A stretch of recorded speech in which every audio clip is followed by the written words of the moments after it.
Welcome back to another technical deep dive here in the debug zone. Today we're tackling a big question and breaking it down with insights from other users.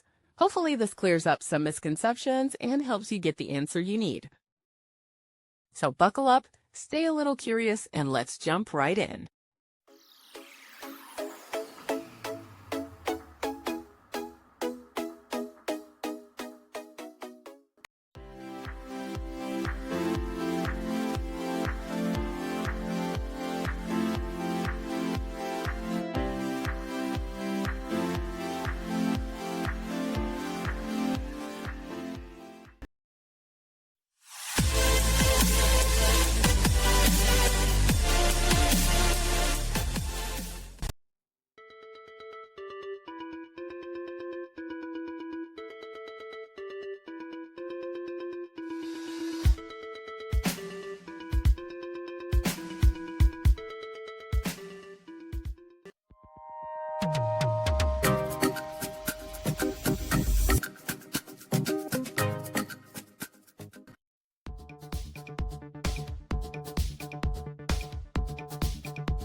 And that's a wrap.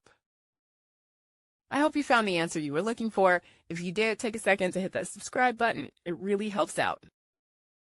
And let me know in the comments which solution worked best for you. See you next time in the debug zone.